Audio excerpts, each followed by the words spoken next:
Hey, this is Josh, and in this video we're going to be covering a security topic for strong passwords. So the first thing I'm going to be talking about is called brute force hacking. So there's this thing in cybersecurity where essentially a hacker can just try every single possible combination of your passwords. If they know it's 8 characters, for example, they can just try them all, and if they know your email address, just try every combination and eventually find the correct one over time. So this is called brute force hacking, and one thing I found online is that a PC running a single GPU, which most computers have a GPU, a graphic processing unit, that'll also be covered in mining, can try on average 8.2 billion password combinations each second, which is just astoundingly fast. So just to give you an example of how easy it is for someone to hack you with this method, using every possible combination of a password, so that's like 26 lowercase letters, 26 uppercase letters, 10 digits, and 25 symbols. There's 87 possible characters in each space of a password. So to give you the math on this and just show you how easy it is to hack a password, if you have a 6-character password, this is a lot of combinations. There's 433 billion different ways for you to make a 6-character password.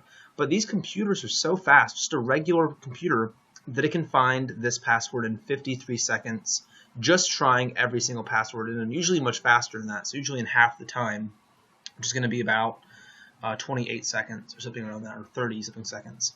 Now, if your password's 8 characters, it can be packed in 111 hours with this same method.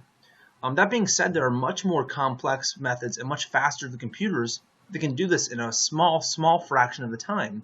So a strong password is really necessary to keep your accounts safe, especially when you have sensitive financial data and in the world of cryptocurrency. You want to make sure your cybersecurity is up to par for sure. So again, this gets more complicated with modern day hacking algorithms and methods. But this just shows you how fast a normal computer is. But again, there are much faster computers out there that can do this in seconds. So my preferred website to go to for strong passwords, this website here, it's xkpassword.net. And they have a good explanation of everything on their website and why it works so well.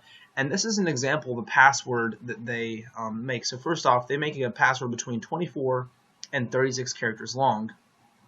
And this is a lot of combinations. This is like 1 billion passwords could be in a 24-character password, and sometimes it's up to 36 characters long. That being said, here's an example of a password that they will give you, and it's pretty easy to remember it if you want to memorize your passwords. And they have a good method for helping you remember your password, but the point is it's a readable password with real words, so it's easier to remember than something with just random gibberish. So I also like to take the password they give me and I'll change certain parts of it. So in this example, I changed out the 2 curly braces here with question marks. I changed the 7, and I do this because I'm not sure what algorithm they use to generate these passwords or if they store them. So I want to change it just in case their database ever gets hacked or anything. I want to make sure my password is unique from whatever they made for me as well, but it's just as long and just as hard to hack either way. That being said, I've gone to a couple of the exchanges and I have noticed some problems with some of these passwords. So if you try one of their passwords they make for you, and after you've changed it, and you get errors, they say like your email address does not match or something, or the passwords don't match, there can be some problems with the way these exchanges set their passwords. And I've noticed it with these particular characters here. They usually don't limit you, but I have seen this happen. Some of these characters may mess up whatever processing they use in their databases to store your passwords. And also some of them can't handle passwords more than 12 characters long, even though they don't tell you that. So if you run into a problem, you may want to try a password that is 12 characters long, since that's as long as it will go for some passwords. I think this happened with me for Poloniex. Now, that being said, please understand that passwords aren't good enough. One reason is, again, there are much faster and more advanced hacking methods. People have a list of hundreds of millions of passwords and can train algorithms to hack much faster, so you're still at risk with any good password. That being said, there's also social engineering. So Liz mentioned in a previous video that one of her friends got hacked for $200 million, even though the hacker never had, I believe it's $200,000, but the hacker never had the password. All they did was they called up and they used social engineering to pretend to be this particular person and were able to reset his password and access his account. So social engineering is still a huge risk, and this is why by far the most safe option is Google Authenticator or another authentication app. And you always want to have this in your back pocket, and you always want to be using this.